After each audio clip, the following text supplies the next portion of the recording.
ಅಭಿಯಾನ ಮಾಡಿದ್ದಾರೆ ಸರ್. ಅದಕ್ಕೆ ನಮ್ಮ ಉಪಮುಖ್ಯಮಂತ್ರಿಗಳು ಉತ್ತರ ಕೊಟ್ಟಿದ್ದಾರಲ್ಲ, ಅಶೋಕನ ಅಧ್ಯಕ್ಷತೆಯಲ್ಲಿ ಸಮಿತಿ ಮಾಡ್ತೀನಿ, ಅವರು ಮಾಡ್ಲಿ, ವರದಿ ಕೊಡ್ಲಿ. ಜನ ಯಾರು ವಿರೋಧ ಮಾಡಲ್ಲ, ಇವರು ರಾಜಕೀಯ ಮಾಡ್ತಾ ಇದ್ದಾರೆ. ಜನ ಯಾರು ವಿರೋಧ ಮಾಡಲ್ಲ. ಈಗ ಟ್ರಾಫಿಕ್ ಈಸ್ ಔಟ್ ಮಾಡ್ತೀವಿ ಅಂತಂದ್ರೆ ಯಾರು ವಿರೋಧ ಮಾಡಕ್ ಬರ್ತಾರ? ಟನಲ್ ಮಾಡಿದ್ರೆ ಏನು, ಈಗ ಬೇರೆ ದೇಶಗಳಲ್ಲೆಲ್ಲ ಟನಲ್ಗಳು ಮಾಡಿದ್ದಾರೆ, ಅಲ್ಲೆಲ್ಲ ವಿರೋಧ ಮಾಡಿದಾರಾ? ಸರ್, ಅಂದ್ರೆ ಇದು ಸಾಹುಕಾರ್ಗೆ ಅನುಕೂಲ ಆಗೋದಕ್ಕೆ ಮಾಸ್ಕರ ಮಾಡ್ತಿದ್ದಾರೆ ಅಂತ ಆರೋಪ ಸರ್.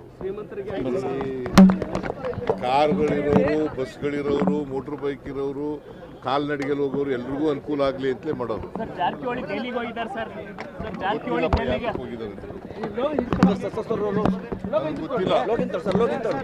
ಗೊತ್ತಿಲ್ಲ, ಜಾರಕಿಹೊಳಿ ನನ್ನ ಜೊತೆ ಮಾತಾಡಿಲ್ಲ, ಡೆಲ್ಲಿಗೆ ಹೋಗೋ ವಿಚಾರ ಹೇಳಿಲ್ಲ.